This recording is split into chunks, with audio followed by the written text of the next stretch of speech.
तो ये हमारी जो क्लास है, ये क्लास आप सभी लोग देख रहे हैं किंग जॉर्ज मेडिकल यूनिवर्सिटी का सिलेबस, यानी medical social service officer grade 2 का सिलेबस है आपके सामने स्क्रीन पर है।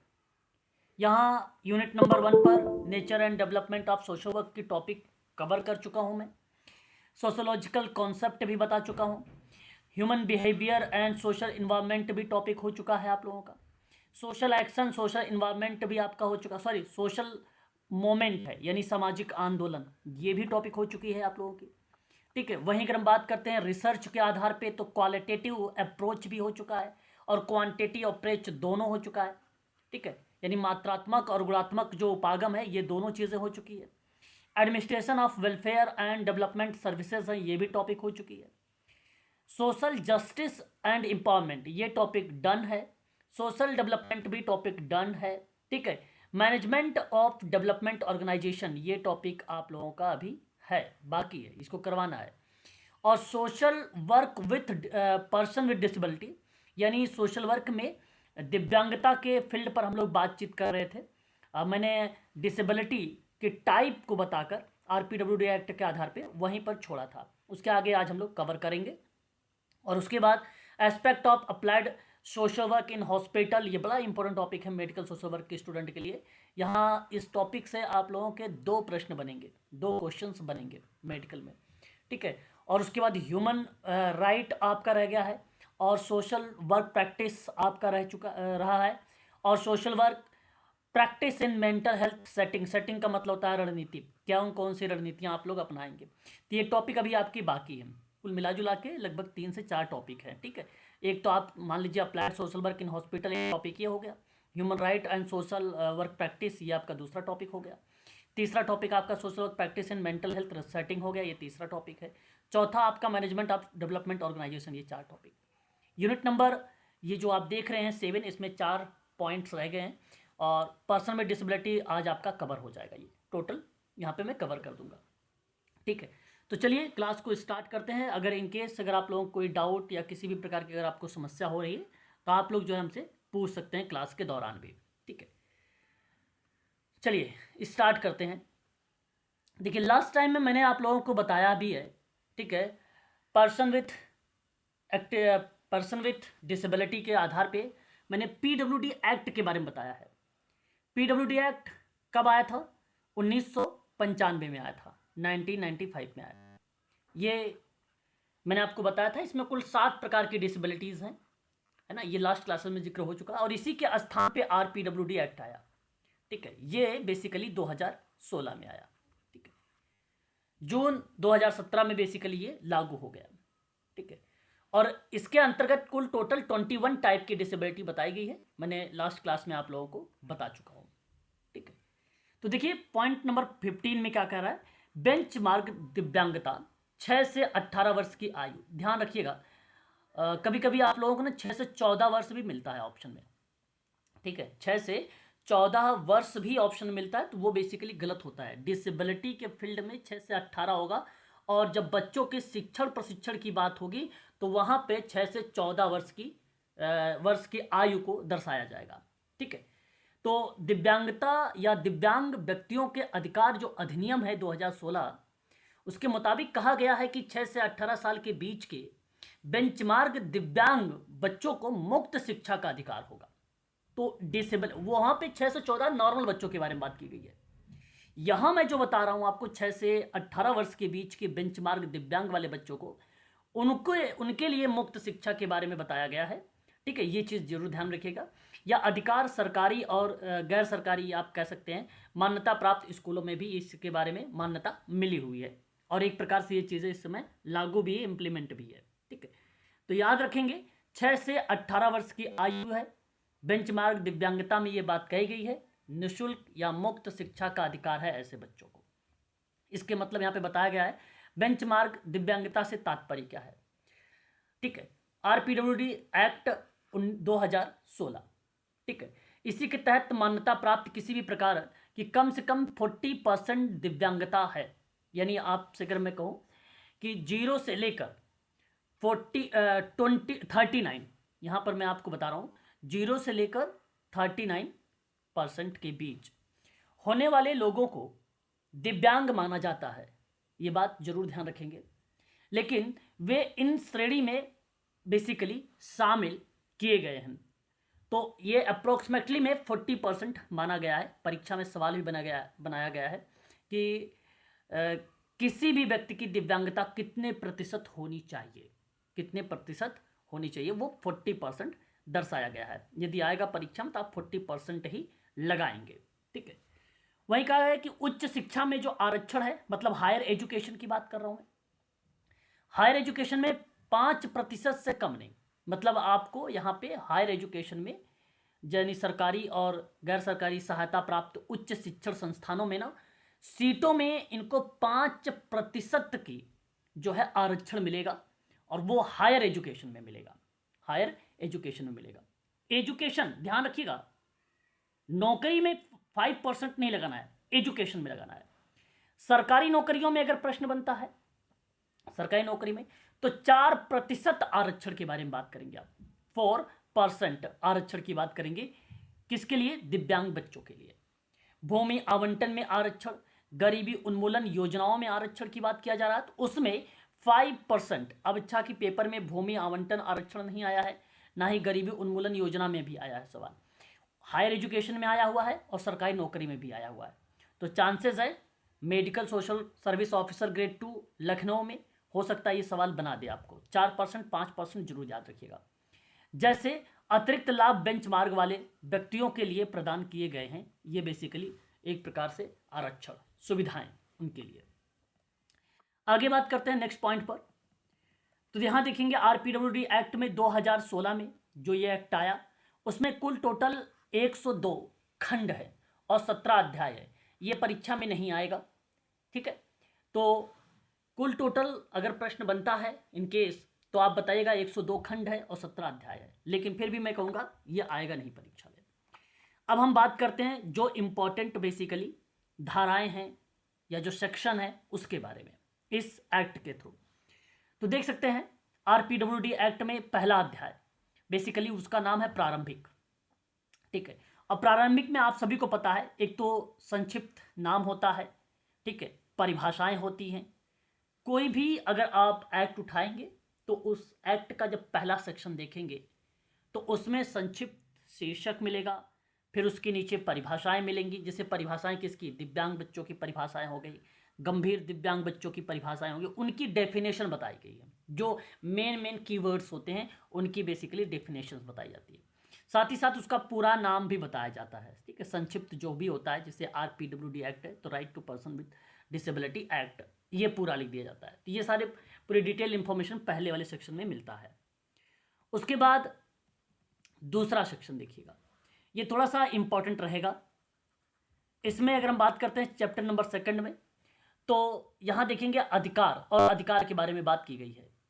कहने का मतलब इसमें सबसे इंपॉर्टेंट पॉइंट ये होगा कि जो 3rd नंबर का सेक्शन है, समानता और गैर भेदभाव, ये बड़ा इंपॉर्टेंट पॉइंट रहेगा। ये आपको ध्यान रखेंगे, परीक्षा में सवाल बनेगा कि आरपीडब्ल्यूडी एक्ट 2016 का सेक्शन 3 क्या कहता है। तो सेक्शन 3 बताता है समानता के बारे में।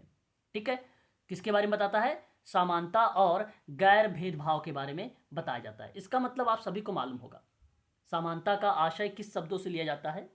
सभी लोगों को कानून के सामने समान दर्जा मिलना चाहिए, इसका मतलब समानता दर्शाता है। और भेदभाव से मुक्ति मिलनी चाहिए, इसका आशय बेसिकली गैर भेदभाव से दर्शाता है। ठीक है। तो ये चीज़ें आपको जरूर ध्यान में रखना होगा। ठीक है। चौथा जो सेक्शन आता है ये भी इंपॉर्टेंट के रूप में रखिएगा, दिव्यांग महिलाएं और बच्चों के बारे में बात होती है। ठीक है। दिव्यांग महिलाएं और बच्चों के बारे में जिक्र किया गया है, तो ये आपका बन जाता है जो है सेक्शन 4। ठीक है। बाकी 5 को आप एलिमिनेट कर दीजिए, हटा दीजिए, 6 को हटा दीजिए, 7 को हटा दीजिए। इसमें से आप लोगों के लिए अब कोई खास इंपॉर्टेंट नहीं है चैप्टर नंबर 2 में। ठीक है। जो इंपॉर्टेंट है मैं आप लोगों को बता देता हूँ, सेक्शन नोट करते रहिएगा कॉपी पर कि 3 और 4 बहुत ही इंपॉर्टेंट है, वो आपको ध्यान में रखना होगा। चैप्टर नंबर 3 में आ जाइए। चैप्टर नंबर 3 में एक पॉइंट आपको देखने को मिल रहा है, समावेशी शिक्षा, है ना। इसको इंक्लूसिव एजुकेशन कहा जाता है। और इस एजुकेशन को बढ़ावा देने और सुविधा प्रदान करने के लिए विशिष्ट उपाय किए गए हैं। ये सेक्शन नंबर 17 में बताया गया है। ये बड़ा इंपॉर्टेंट पॉइंट है, ध्यान रखेंगे समावेशी शिक्षा के बारे में। समावेशी शिक्षा का मतलब जानते हैं क्या होता है? सभी बच्चे, चाहे वे दिव्यांग हो या सामान्य हो, दिव्यांग हो या सामान्य बच्चा हो, वो एक ही क्लास में पढ़ेंगे और उसी प्रक्रिया को समावेशी शिक्षा कहा जाता है। ऐसा क्यों किया गया? ऐसा इसलिए बताया जाता है इंक्लूसिव एजुकेशन कि जो दिव्यांग बच्चे होते हैं ना, सामान्य बच्चों को देखकर सीखेंगे सकारात्मक कुछ क्रिया या एक्टिविटी, इसलिए इंक्लूसिव एजुकेशन को बढ़ावा दिया गया है। सामान्य बच्चे जो व्यवहार करेंगे उस व्यवहार को दिव्यांग बच्चे कॉपी करेंगे, इसलिए इंक्लूसिव एजुकेशन को यहाँ पे बढ़ावा देने की बात की गई। तो सेक्शन नंबर 17 में इसीलिए ये पॉइंट इंपॉर्टेंट बन जाता है। ठीक है, तो ये चीज़ें जरूर ध्यान में रखेंगे। समावेशी एजुकेशन जो होता है ये समाज में, सोशल में अपंग यानी दिव्यांग और सामान्य बच्चों के बीच संबंध बेहतर होते हैं यहाँ पर, ताकि सामान्य जो बच्चे हैं वो उनके बारे में कुछ हेय दृष्टिकोण अपना ना डाल सकें। ठीक है, एक मित्रवत की तरह, एक क्लास फेलो, एक प्रकार से अगर हम कहें क्लासमेट की तरह उनके साथ यह स्टडी कर सकें, वो है इंक्लूसिव एजुकेशन। ये चीज़ें जरूर ध्यान में रखेंगे। एक पॉइंट है यहाँ पे प्रौढ़ शिक्षा, हालांकि खास कोई इंपॉर्टेंट नहीं है, फिर भी इसके बारे में एक लाइन में सुन लीजिए। प्रौढ़ शिक्षा का उद्देश्य होता है उन प्रौढ़ व्यक्तियों को शैक्षिक विकल्प देना जिन्होंने यह अवसर गंवा दिया है और बेसिकली औपचारिक शिक्षा आयु को वो पार कर चुके हैं, जो उनका एजुकेशन लेने का एज थी वो उन्होंने पार कर चुके हैं। ठीक है, लेकिन अब उन्हें साक्षरता के आधार पे या उन्हें साक्षर करने के बेस पर कौशल का विकास किया जा रहा है, उनको आधारभूत शिक्षा दी जा रही है। ठीक है, तो उन संदर्भ में ये प्रौढ़ शिक्षा का नाम दिया जाता है। अगर आपसे प्रश्न पूछता है प्रौढ़ शिक्षा की आयु को लेकर, ठीक है, प्रौढ़ शिक्षा की आयु के लेकर, तो जरूर आप ध्यान रखेंगे यहाँ पे 21 वर्ष जरूर शामिल करिएगा, 21 ईयर्स कि इसका एज कितनी है। ठीक है, मिनिमम के आधार पे तो आप 21 वर्ष जरूर दर्शाइएगा। एक बार ये सवाल रिट में पूछा गया था, रिट में, ठीक है, राजस्थान का टेट हुआ था, उसमें पूछा गया था प्रौढ़ शिक्षा की आयु को लेकर। तो यदि पूछा जाए तो 21 वर्ष बताइएगा, परंतु मुझे नहीं लगता कि आपके मेडिकल सोशल वर्क में इतना इंपॉर्टेंट है। फिर भी आगे बढ़ेंगे चैप्टर नंबर 4 में, कौशल विकास और रोजगार को लेकर। ठीक है, यहाँ अगर हम बात करते हैं तो एक पॉइंट बड़ा इंपॉर्टेंट है, क्योंकि सोशल वर्क हमेशा व्यावसायिक प्रक्रिया पर बात करता है, अतः मैं आप सभी से कहूँगा सेक्शन 19 में व्यावसायिक प्रशिक्षण और स्वरोजगार पर बल दिया है। ठीक है, ये आपका सेक्शन 19 IMP के रूप में रहेगा। ठीक है, सेक्शन 19, बाकी इसमें कोई खास इंपॉर्टेंट नहीं है चैप्टर नंबर 4 में। ठीक है, नंबर 4 में आगे बढ़ेंगे, नेक्स्ट पॉइंट पर देखेंगे चैप्टर नंबर 5। इसके अंतर्गत अगर हम बात करते हैं, पुनर्वास का पार्ट यहाँ पे शामिल किया गया है। सामाजिक सुरक्षा हो गया, स्वास्थ्य हो गया, पुनर्वास हो गया, मनोरंजन हो गया, ऐसी एक्टिविटीज यहाँ पे शामिल की गई हैं। ठीक है, तो इसमें एक सेक्शन है, देखिए 27 नंबर का, 27 नंबर का सेक्शन है, जहाँ दिव्यांग को पुनर्वासित करने की बात की गई है, यानी रिहैब करने की बात कही गई है, पुनर्वास करने की बात की गई है। और पुनर्वास का मतलब आप सबको मालूम होना चाहिए, किसी व्यक्ति की शारीरिक या मानसिक या सामाजिक कार्य प्रणाली को सुधारने की जो प्रक्रिया होती है उसी को हम लोग पुनर्वास कहते हैं, उसी को हम लोग क्या कहते हैं, पुनर्वास कहते हैं। ठीक है, भारतीय पुनर्वास एक परिषद है जिसको RCI के नाम से आप लोग जानते भी हो। जानते हैं RCI की स्थापना कब की गई थी? बड़ा इंपॉर्टेंट पॉइंट है, ध्यान रखिएगा, परीक्षा में अगर सवाल आ गए तो आप ये मत पूछिएगा कि सर ने पढ़ाया नहीं था। रिहेबिलिटेशन काउंसलिंग ऑफ इंडिया, बिल्कुल।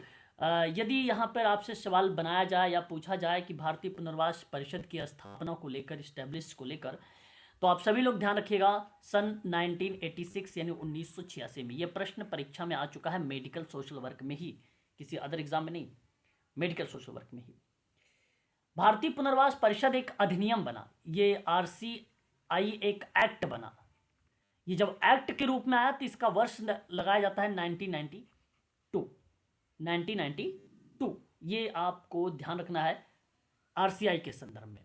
ठीक है, RCI के संदर्भ में यहाँ पर चैप्टर नंबर 5 में आपका जो सेक्शन नंबर 27 है पुनर्वास, बहुत इंपॉर्टेंट है, ये चीज़ जरूर ध्यान रखिएगा। पुनर्वास, पुनः उसे समाज की मुख्य धारा से जोड़ने की बात करता है सेक्शन नंबर 27।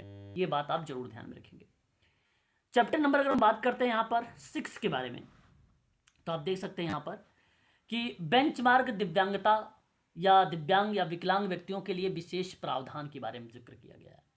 जैसे बेंचमार्क दिव्यांग बच्चों के लिए मुक्त शिक्षा की बात होती है, तो कितने वर्ष की मुक्त शिक्षा की बात की गई है, तो एक ऑप्शन में रहेगा 6 से 14 वर्ष, ठीक है, 0 से 6 वर्ष, 6 से 18 वर्ष, ठीक है, और 6 से 12 वर्ष। तो क्या विकल्प आप लोगों को यहाँ पे सही होगा, जरा बताएंगे आप मुझे कि दिव्यांग बच्चों के लिए 6 से 18। बिल्कुल, यहाँ पर 6 से 18 का ये यहाँ पर जवाब सही जाएगा। ये सेक्शन नंबर 31 में 31 यानी 31 नंबर में कहा गया है, ये चीज़ जरूर ध्यान रखिएगा, ठीक है। उच्च शिक्षण संस्थान में आरक्षण की बात की गई है ना, ये कितने % की बात की गई है हायर एजुकेशन में, तो 5% के आरक्षण के बारे में बात की गई है, ठीक है। आरक्षण के लिए पदों की पहचान की बात की गई है 33 में, तो इसके में कितने, यहाँ पे कितने %, ठीक है, कितने % जो है पदों या आरक्षण के लिए, जॉब के लिए यहाँ पर बताया गया है, क्या आप बता सकते हैं? 4%, बिल्कुल सही जवाब है ना। तो सरकारी नौकरी में आरक्षण के लिए पदों की जो आइडेंटिफाई होती है उस आधार पे, ठीक है, और यहाँ पे RPWD एक्ट के थ्रू अगर हम बात भी करते हैं तो यहाँ पे 4% का नाम आप लोगों को जरूर ध्यान में रखना होगा आरक्षण के संदर्भ में, ठीक है। भारत में आरक्षण की व्यवस्था अगर हम बात करते हैं SC के लिए, अनुसूचित जाति के लिए, ठीक है, आरक्षण की बात मैं कर रहा हूँ, तो 15% मिलता है। अनुसूचित जनजाति ST के लिए अगर हम लोग बात करते हैं तो यहाँ पे 7.5% मिलता है। OBC की बात अगर हम करते हैं तो वहाँ पे 27% मिलता है। और जो आर्थिक रूप से पिछड़े होते हैं, जिसको आप बोलते हैं EWS वाले को, उनको 10% मिलता है, ठीक है। तो ये बेसिकली चीज़ें दर्शाई गई हैं, इस चीज़ को भी आप चाहो तो ध्यान में यहाँ पे साइड में नोट कर सकते हो, है ना, परीक्षा के लिए ये भी पॉइंट इंपॉर्टेंट है। तो हमारे सामने यहाँ पे सर थोड़ा एक बार, जी क्या कर रहे हैं सर? हाँ सर थोड़ा सा रिपीट कर, सर थोड़ा एक बार रिपीट कर दिए, SC को 15 और ST को 7.5% और OBC को, यानी जिसको आप बोलते हो अन्य पिछड़ा वर्ग, उसको 27% आरक्षण, यहाँ पे स्क्रीन पर भी लिख रहा हूँ मैं, और EWS यानी आप यहाँ पे कह सकते हो 10% आरक्षण मिलता है। EWS को बोला जाता है आर्थिक रूप से जो पिछड़े सामान्य वर्ग के लोग होते हैं, उनके बारे में बात कर रहा हूँ मैं, उनको 10%, ठीक है। तो ये EWS का सर फुल फॉर्म भाई तो बताया, आर्थिक रूप से जो पिछड़ा वो सामान्य वर्ग होते हैं उन्हीं को बोला जाता है EWS, है ना। आपने EWS का नाम मतलब सुना भी होगा, है ना, जो बेसिकली इकोनॉमिक हाँ वीकर जो सेक्शन होता है उन्हीं को EWS के रूप में दर्शाया जाता है। आर्थिक रूप से जो कमजोर वर्ग के लोग होते हैं उन्हीं को कहा जाता है ये EWS, ठीक है। तो ये चीज़ें आप जरूर ध्यान में रखेंगे, ठीक है। इकोनॉमिकली वीकर सेक्शन कहा जाता है EWS को, और हिंदी में अगर कहा जाए तो आर्थिक रूप से कमजोर वर्ग के लोगों को, या आप ये कह लीजिए आर्थिक रूप से पिछड़े सामान्य वर्ग, ठीक है, ये भी बोल सकते हो। तो यहाँ पे 31, 32, 33 इंपॉर्टेंट है, इसको आप जरूर ध्यान में रखेंगे, ठीक है। आगे बात करते हैं चैप्टर नंबर 7 में। तो यहाँ पर देखिए लिखा है उच्च समर्थन आवश्यकता वाले दिव्यांग व्यक्तियों के लिए विशेष प्रावधान। ये कोई खास इंपॉर्टेंट नहीं, इसको आप हटा सकते हैं। इस चैप्टर से सवाल ही नहीं पूछा जाएगा आप लोगों से, ठीक है। आगे बढ़ते हैं। चैप्टर नंबर आप यहाँ पे देखेंगे तो आपके सामने 8 नंबर का चैप्टर है। इसमें आप सबके लिए अगर हम बात करते हैं तो एक शब्द बड़ा इंपॉर्टेंट है, सेक्शन अगर हम बात करते हैं 40 के बारे में, ठीक है। अभिगम्यता एक शब्द है, अभिगम्यता मतलब आसानी से पहुंचना, प्रवेश करना, बातचीत करना, उपयोग करना या समझने की गुणवत्ता के आधार पर बात करना, उसी का आशय दर्शाया जाता है अभिगम्यता से, है ना। किसी प्रणाली या इकाई तक पहुंचना या उससे लाभ उठाने की क्षमता के बारे में बातचीत करना, तो इसे अभिगम्यता का नाम दिया गया है, ठीक है। तो अभिगम्यता अगर सवाल बनाया जाता है परीक्षा में तो मैं आप सभी से कहूँगा कि ये सेक्शन 40 को आप लोग लगाइएगा, और सभी लोगों के लिए किसी चीज़ का इस्तेमाल करना आसान बनाता है, उसी शब्द को अभिगम्यता कहा जाता है, उसी चीज़ को अभिगम्यता कहा जाता है। ये बात आप लोगों को ध्यान रखना है, ठीक है। इतनी बात क्लियर है? एक बार बताइए। Yes sir. हाँ, ठीक है। तो ये चीज़ें आप लोगों के लिए इम्पोर्टेंट रहेगा। मैं चाहूँगा कि आप लोग इस चीज़ को भी ध्यान में रखें। आगामी जो भी परीक्षाएं हैं उसमें ये सवाल बनाया जाता है। बड़ा इम्पोर्टेंट है अभिगम्यता शब्द, है ना, बहुत इम्पोर्टेंट है ये। आरपीडब्ल्यूडी एक्ट के थ्रू ही ये चीज़ें शामिल किया गया है। अच्छा, आरपीडब्ल्यूडी एक्ट लाया कौन है, तो ये आपको याद रखना होगा, यूएनसीआरपीडी। मैंने आप लोगों को हाल ही में जिक्र किया था, है ना, इसके बारे में, कि दिव्यांगजनों के अधिकारों पर संयुक्त राष्ट्र एक कन्वेंशन है, उसी के द्वारा बेसिकली ये चीज़ें लाई गई थी। और ये बेसिकली अनुमोदित किया गया था, इसको स्वीकार किया गया था 2007 में। याद होगा आप लोगों को, मैंने पढ़ाया है इसके बारे में। फिर जी ये जो पीडब्ल्यूडी जी एक्ट सर। था 1995, उसी के आधार पे ये 2016 में उसका स्थान बेसिकली इसने ले लिया। ठीक है, तो ये बड़ा इम्पोर्टेंट है। मैं चाहूँगा कि ये बात आप सभी लोग जो है ध्यान में रखें, इसको भूलना नहीं है आप लोगों को। ठीक है, और देखो, पहले 3% का आरक्षण था, अब उसे बढ़ाकर 4% कर दिया गया। ये बात आपके लिए एक नई बन गई, इम्पोर्टेंट रहा। शिक्षा के संबंध में सुधार देखने को आपको मिला, 6 से 18 वर्ष तक के बच्चों को निःशुल्क शिक्षा की व्यवस्था कर दी गई। ये साथ ही साथ आप दिव्यांग बच्चों के साथ इंक्लूसिव एजुकेशन का पार्ट भी देख लिया, जो कि आरपीडब्ल्यूडी एक्ट में पहले नहीं था ये सारी चीज़ें। ठीक है, पहले ये नहीं था, अब बेसिकली ये चीज़ें देखने को मिली। मैं आपको एक चीज़ बता दूं, नेशनल एंड स्टेट फंड भी इसी के अंतर्गत शामिल किए गए हैं, आरपीडब्ल्यूडी एक्ट के ही थ्रू बताया गया है। ठीक है, साथ ही साथ आप सभी के लिए बेसिकली यहाँ पर देखिए, ये बड़ा इंपॉर्टेंट शब्द है, सेक्शन जो है 40। उसके बाद यहाँ पर अगर हम जिक्र करते हैं तो एक देखिए, सुगमता मानदंड का अनिवार्य पालन। अच्छा, इससे पहले मैं आपको 2-3 शब्द बताता हूँ, वो आप ध्यान रखिए, क्योंकि इसी के थ्रू आता है परीक्षा में, इसी के अकॉर्डिंग आता है, देखा भी गया है परीक्षा में। तो मैं चाहूँगा उसको आप लोग नोट करें थोड़ा सा, कुछ कीवर्ड पॉइंट्स मैं आपको दे रहा हूँ। जैसे एक शब्द हमारे सामने, एक मिनट, मैं थोड़ा सा हो, तो यहाँ मैं आपसे कह रहा था कुछ इंपॉर्टेंट पॉइंट। जैसे एक शब्द इसमें ध्यान रखिएगा आप लोग, गार्जियनशिप की व्यवस्था। परीक्षा में सवाल बनता है, सीधा सीधा सीधा सीधा आपसे कहेगा गार्जियनशिप की, ठीक है, गार्जियनशिप की व्यवस्था, ये सवाल बनता है। ये इसका मतलब आपको पता होना चाहिए। गार्जियनशिप, जहाँ भी शब्द आपको दिखे तो आप तुरंत समझ जाइएगा कि ये आरपीडब्ल्यूडी एक्ट के संदर्भ में बात की जा रही है। यह एक बेसिकली विधेयक जिला न्यायालय के द्वारा गार्जियनशिप की व्यवस्था प्रदान करता है। ठीक है, फिर से सुनिएगा, गार्जियनशिप की जो ये व्यवस्था है, या जिला न्यायालय के द्वारा गार्जियनशिप व्यवस्था प्रदान की जाती है, जिला न्यायालय के द्वारा। बहुत इंपॉर्टेंट पॉइंट है, दोबारा मैं बोल रहा हूँ। ठीक है, गार्जियनशिप की व्यवस्था जिला न्यायालय के द्वारा बेसिकली प्रदान की जाती है। इसका मतलब यह है कि इसके तहत अभिभावक मतलब पेरेंट्स और दिव्यांग व्यक्तियों के बीच ना संयुक्त मतलब मिलकर, संयुक्त मतलब जुड़कर, एक साथ मिलकर, ठीक है, उसके निर्णय लेने की व्यवस्था की जाती है। तो वहाँ पे गार्जियनशिप की व्यवस्था देखने को मिलती है। तो ये बड़ा इंपॉर्टेंट शब्द है, इस बात को आप सभी लोग ध्यान रखिएगा। एक सुलभ भारत अभियान है, आशा करता हूँ आपने नाम सुना भी होगा, सुलभ भारत अभियान। ये शब्द यदि आपके सामने प्रस्तुत होता है, ठीक है, तो आप जरूर ध्यान रखेंगे। सबसे पहले तो ये अभियान आया कब था, तो 3 दिसंबर 2015 को आया था, पहली बात। और 3 दिसंबर को क्या मनाया जाता है, तो डिसेबिलिटी डे मनाया जाता है, दिव्यांग दिवस मनाया जाता है। इसी का दूसरा नाम है सुगम्य भारत अभियान।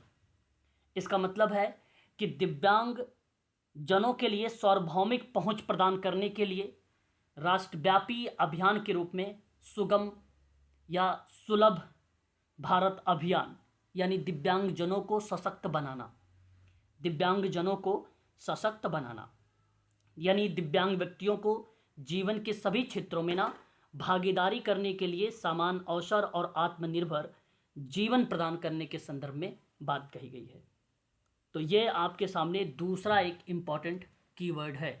गार्जियनशिप भी परीक्षा में आ चुका है, सुगम्य या सुलभ भारत अभियान भी आ चुका है परीक्षा में। ये दोनों के दोनों इम्पॉर्टेंट पॉइंट हैं। ठीक है, मैं चाहूँगा कि इस शब्द को आप सभी लोग जरूर ध्यान में रखेंगे। ठीक है, एक सुगम्य पुस्तकालय शब्द आता है। अभी तक पेपर में नहीं पूछा गया है, लेकिन इसी से मिलता जुलता शब्द है, तो इसलिए ध्यान रखना है आपको। सुगम्य पुस्तकालय, ये जो शब्द है ये सरकार के द्वारा 2016 में चलाया गया था। 2016 में एक ऑनलाइन मंच है ये सुगम्य पुस्तकालय। सुगम्य पुस्तकालय 2016 में शुरुआत हुई, जहां दिव्यांगजन इंटरनेट के माध्यम से पुस्तकालय से संबंध सभी प्रकार की उपयोगी जो पुस्तकें हैं उस पुस्तकों को पढ़ सकें। उसके संदर्भ में ये चीज़ें बनाई गई थी, सुगम्य पुस्तकालय। तो ये आपको ध्यान रखना है, एक तो गार्जियनशिप की व्यवस्था, दूसरा सुगम्य भारत अभियान, तीसरा सुगम्य पुस्तकालय। बहुत इंपॉर्टेंट है, याद रखेंगे, परीक्षा में ये सवाल बन सकता है आप सभी के लिए। ठीक है, वहीं अगर हम बात करते हैं, एक शब्द आता है, इसके बारे में थोड़ा सा समझ लीजिएगा, UDID।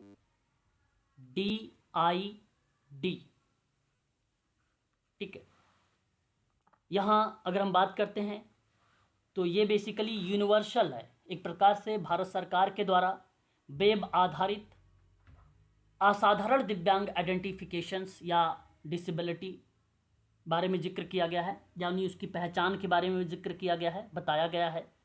ठीक है, यहाँ दिव्यांगता के प्रकार सहित विभिन्न प्रकार के जो ऑनलाइन विवरण है उनको प्रोवाइड कराने के बारे में बात की गई है। ये एक कार्ड है, अगर मैं आपसे बात करूं तो ये एक प्रकार का कार्ड है। कार्ड का क्या नाम है? UDID, unique disability identity. UDID, unique disability ID, सरकारी एक प्रकार की पहल है ये। इसे दिव्यांग प्रमाण पत्र के तौर पर इस्तेमाल किया जाता है। UDID, इसका पूरा नाम भी परीक्षा में पूछा जा सकता है, ये आपको याद रखना है। UDID card, unique disability identity, ये शब्द ध्यान रखेंगे। एक दिव्यांग प्रमाण पत्र की प्रमाणिकता सुनिश्चित करने के लिए ये UDID बेसिकली यूज किया जाता है, ये शब्द याद रखेंगे। उसके बाद स्वावलंबन एक योजना है। स्वावलंबन एक योजना है, ये कुछ कीवर्ड बता रहा हूं जो परीक्षा में मैंने सवाल देखे हैं।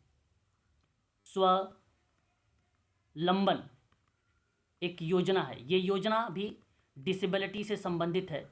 ठीक है, दिव्यांग व्यक्तियों के कौशल प्रशिक्षण के लिए एक राष्ट्रीय कार्य योजना की बेसिकली ये शुरुआत की गई थी, और ये शुरुआत हुआ था दिव्यांग जन सशक्तिकरण विभाग के द्वारा, है ना। और 2022 तक इसका उद्देश्य रखा गया कि 25 लाख दिव्यांगजनों को कौशल प्रशिक्षण प्रदान किया जाए। लगभग 25 लाख, याद रखेंगे, दिव्यांगजनों को लेकर इसमें जिक्र किया गया था। एक प्रकार से आप ऐसा कह सकते हो कि उनको पेंशन देने की भी बात इसके थ्रू कही गई थी, है ना। स्वावलंबन योजना, इसकी शुरुआत यदि प्रश्न बनता है परीक्षा में कब स्टार्ट किया गया, तो ध्यान रखेंगे 2010 में इसकी शुरुआत हुई थी। 2010 में इसकी शुरुआत हुई थी। ठीक है, इस कार्यक्रम को एक दृष्टि फाउंडेशन है जो 2017 में स्वावलंबन कार्यक्रम के रूप में आया था। 2017 में यहाँ योजना के बजाय एक कार्यक्रम लिख दिया था, और ये वो दृष्टि फाउंडेशन के रूप में कार्यक्रम स्टार्ट हुआ था। हालांकि दिव्यांगता के संदर्भ में है ये भी। ठीक है, फिलहाल स्वावलंबन योजना इम्पोर्टेंट है, ना कि स्वावलंबन कार्यक्रम इम्पोर्टेंट है। ठीक है, ये चीज़ जरूर ध्यान रखेंगे इसके संदर्भ में। और 2022 तक इसका लक्ष्य रखा गया है कि 25 लाख दिव्यांगजनों को कौशल प्रशिक्षण उनको जो है प्रदान करना है। ठीक है, इस आधार पे ये 2-4 शब्द थे, इसको आप लोगों को ध्यान में रखना होगा। आगे बात करते हैं, तो यहाँ उसके आगे अगर हम जिक्र करते हैं तो कोई खास इंपॉर्टेंट नहीं है। अब आगे बढ़ेंगे, अगले चैप्टर की तरफ रुख करेंगे हम लोग। चैप्टर नंबर नेक्स्ट आप देख सकते हैं 9 नंबर का चैप्टर है ये, दिव्यांग व्यक्तियों के संस्थान का पंजीकरण और ऐसे जो है ऐसे संस्थानों को अनुदान के संदर्भ में है। ठीक है, ये चैप्टर 9 इम्पॉर्टेंट नहीं है, इसको आप हटा सकते हैं, कुछ भी इसमें कोई खास इम्पॉर्टेंट जिक्र नहीं किया गया है चैप्टर नंबर 9 में। ठीक है, सर ये जो अनुदान की बात की गई है, सॉरी क्या कह रहे हैं सर? सर जो अनुदान की बात की गई, सर अनुदान की जो बात की गई, व्यक्तियों को कैसे मिलेगा? व्यक्तियों को फंडिंग करने के लिए, अनुदान करने के लिए बात कर रहे हैं आप? मैं आवाज़ आपकी नहीं, क्लियर नहीं कर व्यक्तियों की पा रहा बात। हूँ। साफ बोलें, स्पष्ट बोलें, समझ नहीं आ रहा है। क्या कह रहे हो आप सर? यदि कोई बच्चा समझ सर पाया ये है कह तो रहे हैं कि हाँ, जो अनुदान की बात हो रही है व्यक्तियों को देने की, सर हाँ अनुदान तो कैसे मिलेगा बच्चों को? उनको सरकार कैसे प्रोवाइड मिलेगा? कराएगी, उनको सरकार प्रोवाइड कराएगी। जैसे आप अनुदान अगर उनको दिया जा रहा है, फंडिंग दिया जा रहा है, यदि वो किसी इंस्टीट्यूट से जुड़े हुए हैं या किसी विद्यालय से जुड़े हुए हैं, स्पेशल विद्यालय से या किसी संस्थान से जुड़े हुए हैं, तो उनके थ्रू वो लोग कर सकते हैं, या तो ऑनलाइन उनकी साइट पर जाकर आप लोग उस फॉर्म को फिल करके आप लोग उसका फ़ायदा उठा सकते हैं, लाभ प्राप्त कर सकते हैं। सरकार आपको घर भर थोड़ी आके देगी। जब आपके पास उसके योग्यता के आधार पे, अगर आपके पास वो योग्यता है, उसकी वेरिफिकेशन करेगी और योग्यता में वहाँ पे सही हैं, तो आपको वहाँ पे अनुदान मिलेगा। अनुदान का मतलब एक प्रकार का फंड है, तो वह आपको फंड दिया जाएगा, अन्यथा फंड नहीं दिया जाएगा आपको। ठीक है, फंडिंग आप इस तरीके से आप चीज़ों कह सकते हैं, फंडिंग। चैप्टर नंबर 10 विशेष दिव्यांगों का प्रमाणीकरण के बारे में जिक्र किया गया है चैप्टर नंबर 10 में। ठीक है, तो ये भी इम्पोर्टेंट नहीं है। ठीक है, यहाँ प्रमाणीकरण के दिव्यांग मतलब एक प्रकार से उनको प्रमाण देना पड़ता है कि हम डिसेबल हैं, 40% हैं या 80% हैं या उससे नीचे हैं, ये आपको प्रमाणित करना पड़ता है। जब आप प्रमाणित करेंगे तभी आपको इसका बेनिफिट मिलेगा। ठीक है, तो ये कोई खास इंपॉर्टेंट नहीं है चैप्टर नंबर 10 में। ठीक है, आगे बढ़ते हैं, अगला चैप्टर पे बात करेंगे हम लोग। यहाँ पे देखिए चैप्टर नंबर 11 में दिव्यांग और जिला स्तर पर केंद्रीय और राज्य सलाहकार बोर्ड के बारे में जिक्र किया गया है। यहाँ पर बेसिकली दिव्यांग व्यक्तियों के लिए ना एक केंद्रीय सलाहकार बोर्ड की गठन होगी। ठीक है, कोई खास इंपॉर्टेंट नहीं है, इसको आप हटा दीजिए। अब हम लोग यहाँ पे ज़्यादा डीप में जा रहे हैं, अब यहाँ कोई खास इंपॉर्टेंट नहीं है। ठीक है, उसके बाद यहाँ पर आपके 12 हैं, ये भी इंपॉर्टेंट नहीं है। ठीक है, आप इसे हटा सकते हैं। फिर उसके बाद विशेष न्यायालय के बारे में जिक्र किया गया है। विशेष न्यायालय और विशेष लोक जो है अभियोजक, ये शब्द जिक्र किया गया है। जानते हैं विशेष न्यायालय क्या होता है? पता है किसी को? स्पेशल कोर्ट किसे कहा जाता है या स्पेशल कोर्ट होता क्या है? कोई भी बच्चा अगर जिसको पता हो बताएं जरा, विशेष कोर्ट क्या होता है या विशेष न्यायालय क्या किसी होता है? किसी विशेष जनहित याचिका, जैसे कोई एक पर्टिकुलर कोई प्रॉब्लम है सर, उसके बिल्कुल, लिए। किसी पर्टिकुलर, आपने एक शब्द यूज़ किया, बहुत अच्छा लगा, कि कानून के किसी खास क्षेत्र में, है ना, किसी खास या किसी पर्टिकुलर क्षेत्र में जुड़े मामलों के लिए जो बनाया जाता है उसे को हम लोग बोलते हैं विशेष न्यायालय, है ना।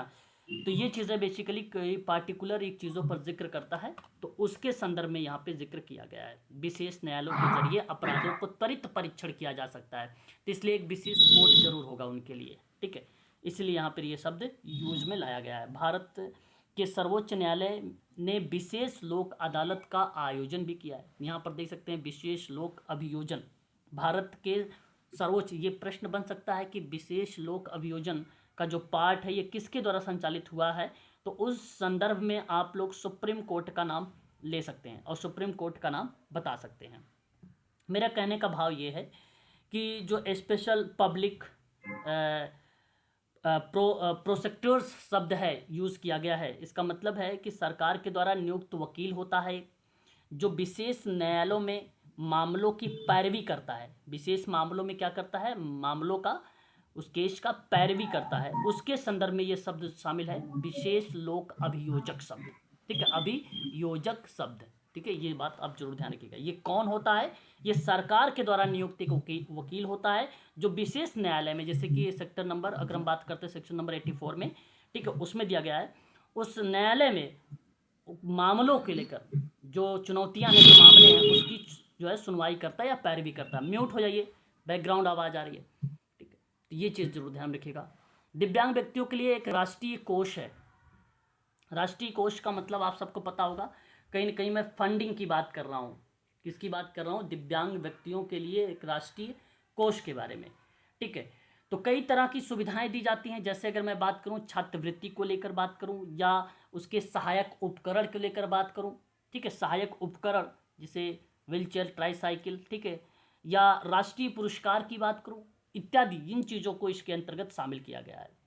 तो दिव्यांग व्यक्तियों के लिए राष्ट्रीय कोष की जो सुविधाएं हैं वो एक है राष्ट्रीय छात्रवृत्ति योजना, दूसरा है दिव्यांग व्यक्तियों के लिए सशक्तिकरण के लिए राष्ट्रीय पुरस्कार योजना, बेंचमार्क दिव्यांग व्यक्तियों की सहायता करना जो 40% के थ्रू आ रहे हैं, और राष्ट्रीय निधि यानी नेशनल फंड हैं के तहत ट्यूशन फीस की प्रतिपूर्ति करना, ठीक है, या आप फंडिंग के माध्यम से उसको फिल करना, बाधा मुक्त वातावरण को निर्माण करना दिव्यांग व्यक्तियों के लिए, ठीक है, बाधा मुक्त, ठीक है, एक भड़कीला वातावरण नहीं होना चाहिए, एक पॉजिटिव वातावरण होना चाहिए उनके लिए, ठीक है।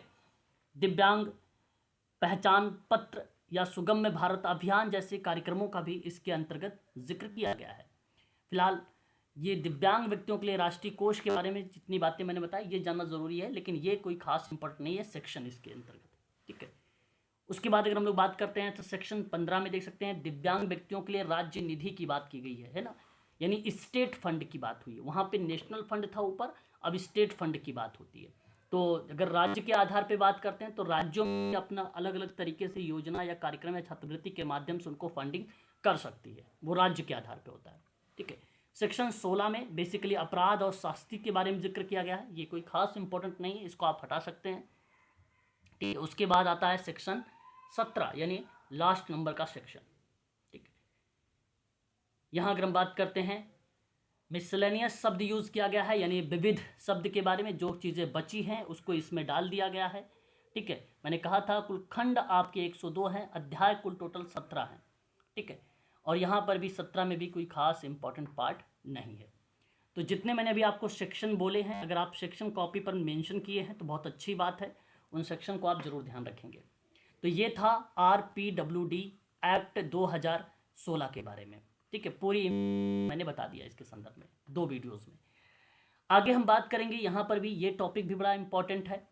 यहाँ परीक्षा में सवाल बनता है या तो फुल फॉर्म से लेकर इसमें पहला, दूसरा यदि प्रश्न बनता है तो वो कहाँ पर स्थित है, तीसरा यदि प्रश्न बनता है तो किस दिन स्थापित हुआ, यानी कौन सा वह वर्ष था, वो वर्ष। तो 3 तरीके से इसमें प्रश्न बनाए जाएंगे, या तो फुल फॉर्म, या कहाँ पर स्थित है, या वर्ष कौन सा था जब उसकी स्थापना हुई थी। तो दिव्यांगता के क्षेत्र में राष्ट्रीय संस्थान की क्या भूमिका है, नेशनल इंस्टीट्यूट की बात मैं कर रहा हूँ, ठीक है। नेशनल इंस्टीट्यूट, परीक्षा में नेशनल ही इंस्टीट्यूट पूछे जाएंगे आपसे, ठीक है। तो कुल टोटल 9 संस्थाएं हैं, कितनी हैं, 9 संस्थाएं हैं। 9 संस्थान के बारे में हम लोग स्टेप बाय स्टेप जो है पढ़ते हैं। चलिए ध्यान से सुनिएगा, यहाँ पर पहला ध्यान से देखिएगा, पहला है आपके सामने NIEPVD।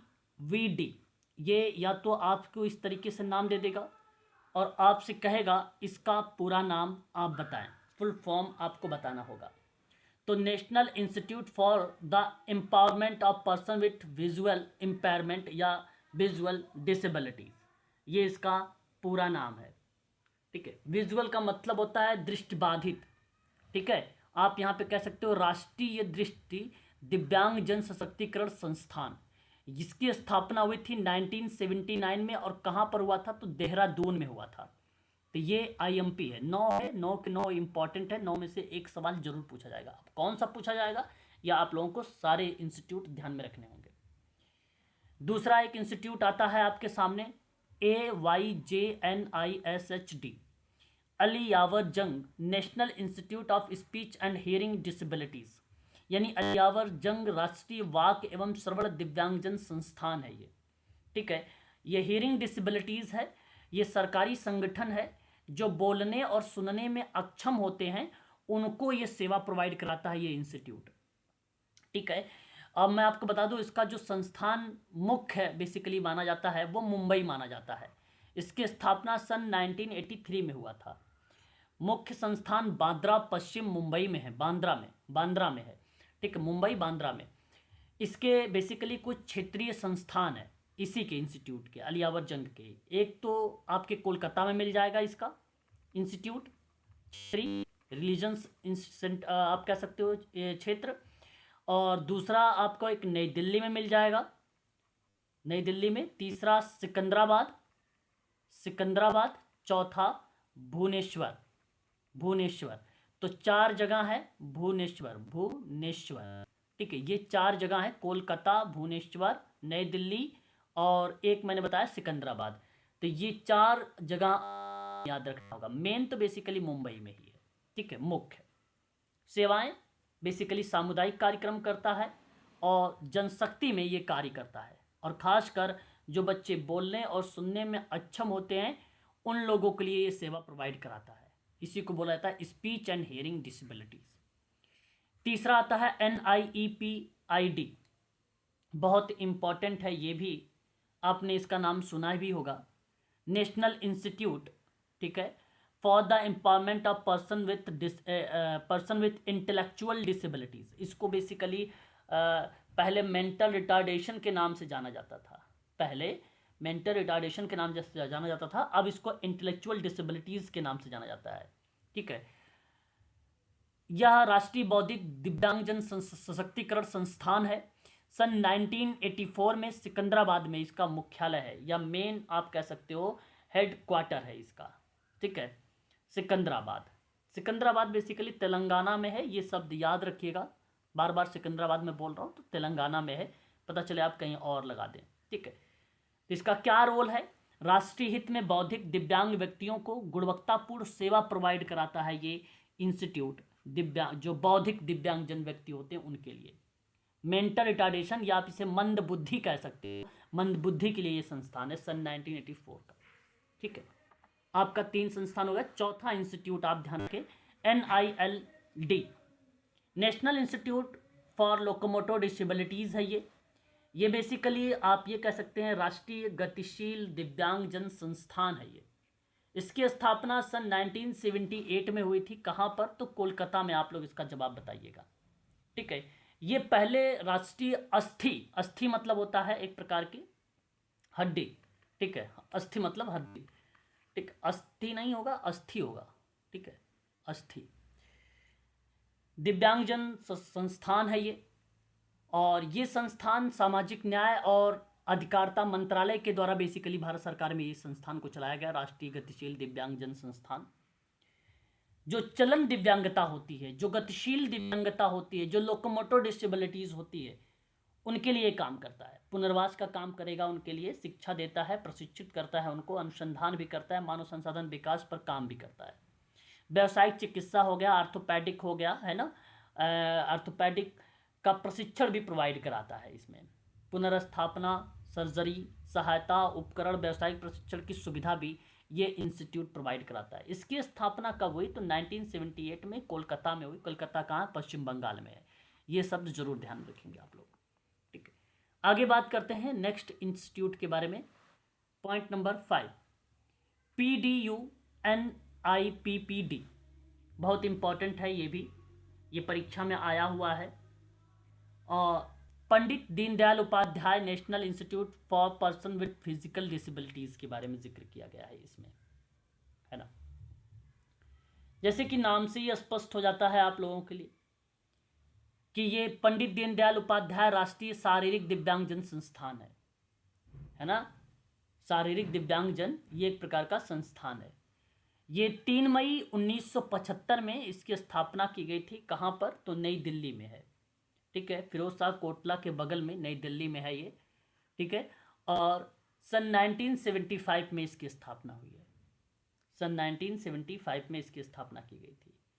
शारीरिक दिव्यांगजन संस्थान को लेकर यहाँ पर बेसिकली सेमिनार लगाए जाते हैं, ठीक है, विभिन्न प्रकार के जो है कार्यक्रम भी इसमें किए जाते हैं। पुनर्वास के संदर्भ में चर्चा की जाती है इस संस्थान में, इस इंस्टीट्यूट में, ठीक है। इस चीज़ को जरूर आप लोग ध्यान रखेंगे पंडित दीनदयाल उपाध्याय संस्थान में। नेक्स्ट पार्ट पे बात करते हैं अगर हम लोग, तो अगला पार्ट आता है SVNIRTAR। देखिए ये स्वामी विवेकानंद, ठीक है, स्वामी विवेकानंद राष्ट्रीय पुनर्वास प्रशिक्षण एवं अनुसंधान संस्थान है, ठीक है, national Institute for rehabilitation Training and research है ये। सन 1975 में कटक में इसकी स्थापना की गई थी, ठीक है। सन 1975 में राष्ट्रीय प्रोस्थेटिक, यहाँ पे मैं नोट कर देता हूँ, प्रोस्थेटिक एंड आर्थोटिक्स प्रशिक्षण संस्थान के नाम से भी ये जाना जाता है, ठीक है। दो नाम ये भी याद रखेंगे आप, आर्थोटिक्स के नाम, प्रोस्थेटिक का नाम, दो नाम जरूर ध्यान रखेंगे। इसके नाम से भी ये स्वामी विवेकानंद राष्ट्रीय पुनर्वास प्रशिक्षण अनुसंधान संस्थान को जो है जाना जाता है। ठीक है, मैं आपको बता दूं कि कानपुर के बेसिकली सहायक इकाई के रूप में सन 1984 में 1984 में इसका नाम बदलकर बेसिकली राष्ट्रीय पुनर्वास प्रशिक्षण एवं अनुसंधान संस्थान कर दिया गया। मैं यहाँ पर नोट करता हूँ, अब उसको स्वामी विवेकानंद के नाम से नहीं जाना जाता है, अब केवल इतना जाना जाता है कि राष्ट्रीय पुनर्वास, ठीक है, प्रशिक्षण अनुसंधान संस्थान के नाम से जाना जाता है। यहाँ से ये नाम हटा दिया गया, एसवी को हटा दिया गया है। अब ये कब हटाया गया, तो 1984 से हटाया गया, 1984 से। ये आपके लिए थोड़ा सा इंपॉर्टेंट रहेगा। ठीक है, ठीक है। अब देखिएगा, बात को सुनिएगा। पहले बेसिकली अगर हम बात करते हैं स्वामी विवेकानंद राष्ट्रीय पुनर्वास प्रशिक्षण संस्थान का नाम 1974 में ये थी, नाम बदला 1984 में। अब अगर बेसिकली अगर हम बात करते हैं तो इसी संस्थान को 2004 में फिर नाम बदला। अब 2004 में जब नाम इसका बदला गया तो इसका नाम बेसिकली क्या रख दिया गया, अब यहाँ पे एसवी को डाल दिया गया, यानी Swami Vivekananda National Institute of Rehabilitation Training and Research, ये नाम कर दिया गया। तो 2004 में तो परिवर्तन को लेकर नाम यदि प्रश्न बनता है परीक्षा में तो आपको याद होना चाहिए कि पहले नाम 1984 में परिवर्तित हुआ, फिर उसके बाद 2004 में हुआ। अब ये बेसिकली 2004 का जो क्रिया है वो अब चल रही है। ठीक है, तो अभी भी है, अब इसके बाद भी कोई परिवर्तन नहीं हुआ। अगर जैसे ही कोई परिवर्तन होगा तो मैं आपको बता भी दूंगा। ठीक है, अब ये सामाजिक न्याय और अधिकारिता मंत्रालय भारत सरकार के अंतर्गत ये इंस्टीट्यूट आता है और उसी के तहत ये कार्य करता भी है। देश के सभी हिस्सों में दिव्यांग लोगों की सेवा प्रोवाइड कराता है ये संस्थान, यानी ये इंस्टीट्यूट। ये बात आप जरूर ध्यान में रखेंगे।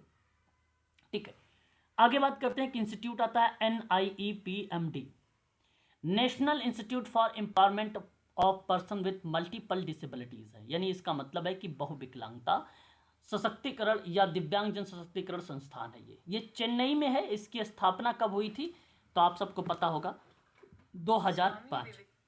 कब हुआ था, 2005 में। तो राष्ट्रीय बहुविकलांग दिव्यांगजन सशक्तिकरण संस्थान की स्थापना 2005 चेन्नई में हुआ। सामाजिक न्याय अधिकारिता मंत्रालय के अंतर्गत ये आता है। ये उन लोगों को सशक्तिकरण देता है जिनमें एक से ज़्यादा या एक से अधिक तरह की दिव्यांगता होती है या विकलांगता उनके अंदर पाई जाती है। ठीक है, तो उन बहुविकलांग लोगों को बेसिकली मैनेजमेंट करना या उनको ट्रेनिंग देना, पुनर्वासित करना, एजुकेशन देना, रोजगार देना, सामाजिक विकास के लिए ये इंस्टीट्यूट काम करता है चेन्नई में। ठीक है, तो ये चीज़ें जरूर ध्यान में रखेंगे। इसके संदर्भ में विविध प्रकार के समूहों के माध्यम से उनकी ज़रूरतों को पूरा भी किया जाता है इसके थ्रू। ठीक है, ताकि उनकी समस्या का निजात हो सके या उसका समाधान किया जा सके।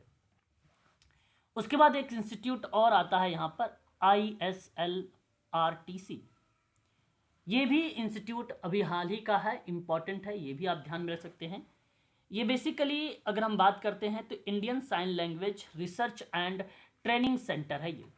ठीक है, इसको भारतीय सांकेतिक भाषा अनुसंधान और प्रशिक्षण केंद्र के नाम से जाना जाता है। ये भी सामाजिक न्याय और अधिकारिता मंत्रालय के तहत ही चलाया गया है। यह नई दिल्ली में स्थित है। 28 सितंबर 2015 को बेसिकली इसकी स्थापना हुई। जो बधिर लोग होते हैं उनके लिए ना शिक्षा कार्यक्रम और सामुदायिक जीवन को सुगम बनाने पर एक अहम रोल अदा करता है ये इंस्टीट्यूट। साइन लैंग्वेज से बारे में सिखाता है या उनके बारे में निर्देश वगैरह गाइड वगैरह करता है ये इंस्टीट्यूट।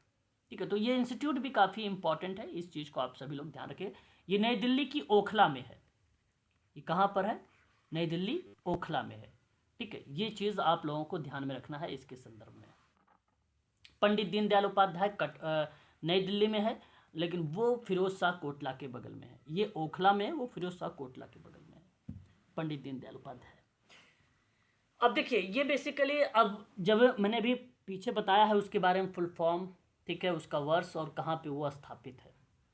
अगर आप इसके बारे में डीप में पढ़ना चाहते हैं तो आप इस PDF में पढ़ सकते हैं, लेकिन यहाँ मैं आपको अभी बताऊंगा नहीं, क्योंकि इंस्टीट्यूट जैसा भी है, जिस तरीके जैसे दिव्यांग संस्थान से है, दृष्टिबाधित है, तो वो दृष्टिबाधितों के बारे में ही जिक्र किया गया है।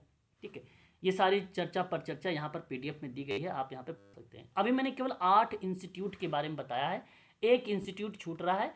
आप नीचे आइए, मैं एक 9वें इंस्टीट्यूट के बारे में भी आप लोगों को बता देता हूँ। यहाँ पर ये देखिए आपके सामने 9वां इंस्टीट्यूट, ठीक है। एक ये लास्ट इंस्टीट्यूट है, इस चीज़ को भी आप लोग ध्यान से सुनिएगा। NIMHR यह इंस्टीट्यूट भी है, ठीक है। परीक्षा के लिए ये भी इंपॉर्टेंट है। राष्ट्रीय मानसिक स्वास्थ्य पुनर्वास संस्थान है ये। 28 मई 2019 को इसकी स्थापना हुई है सीहोर मध्य प्रदेश में। सीहोर मध्य प्रदेश में ये संस्थान आप नीचे देख सकते हैं। ये विभिन्न प्रकार की सेवाएं, शिक्षण, प्रशिक्षण कार्यक्रम, अनुसंधान, नीति निर्माण इत्यादि पर कार्य करता है ये संस्थान। सामाजिक न्याय अधिकारिता मंत्रालय भारत सरकार के द्वारा ये भी कार्य करता है या उसी के तहत ये चीज़ें लागू की गई हैं।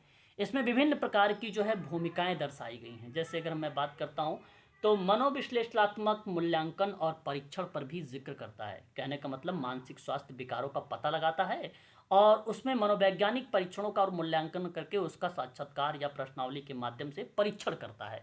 तो आप कह सकते हो मूल्यांकन और परीक्षण का भी कार्य बेसिकली सीहोर जो इंस्टीट्यूट है डिसेबिलिटीज़ का, उसमें ये कार्य चलता है। मनोविश्लेषणात्मक मूल्यांकन और परीक्षण यानी व्यक्तित्व का, व्यवहार का, उसके बारे में पूरी इंफॉर्मेशन लिखता है। उसके बाद एक आता है तंत्रिका मनोवैज्ञानिक मूल्यांकन आता है। यहाँ पर देखिए तंत्रिका मनोवैज्ञानिक, तो ये मेडिकल लाइन है, मेडिकल सोशल वर्क के लिए बड़ा इंपॉर्टेंट शब्द है ये सभी।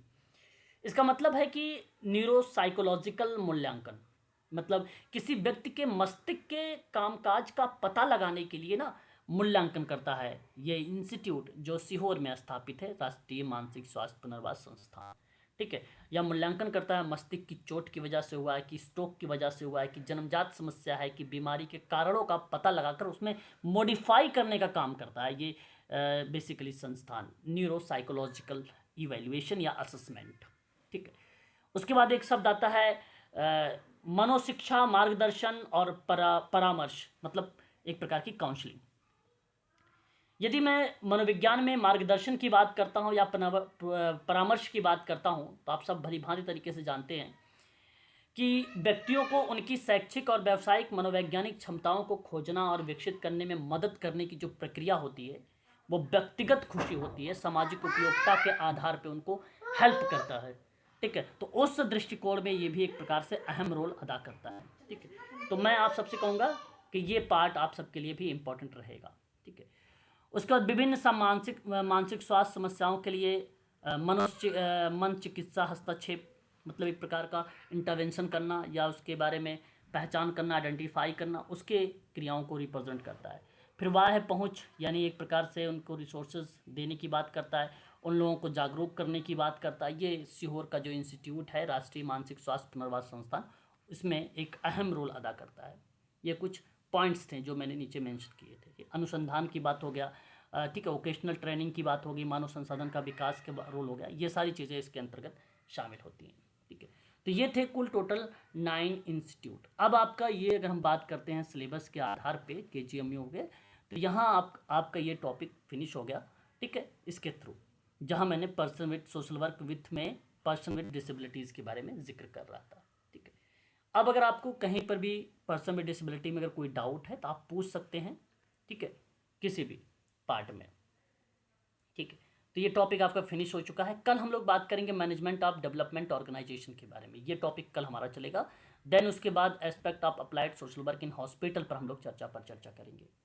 काफ़ी इंपॉर्टेंट टॉपिक था, यहाँ से एक सवाल जरूर पूछा जाएगा, आप लोग ध्यान रखें, ठीक है। या तो आपको एजेंसी से ले लेगा या तो आपको RPWD एक्ट से ले लेगा, जरूर एक सवाल आप लोगों को पूछा जाएगा। जो पढ़ाया हूँ इसी के अंदर ही आएगा, इससे बाहर नहीं सवाल बनाए जाएंगे, ठीक है। कोई डाउट अगर है आप लोगों को तो आप पूछ सकते हो।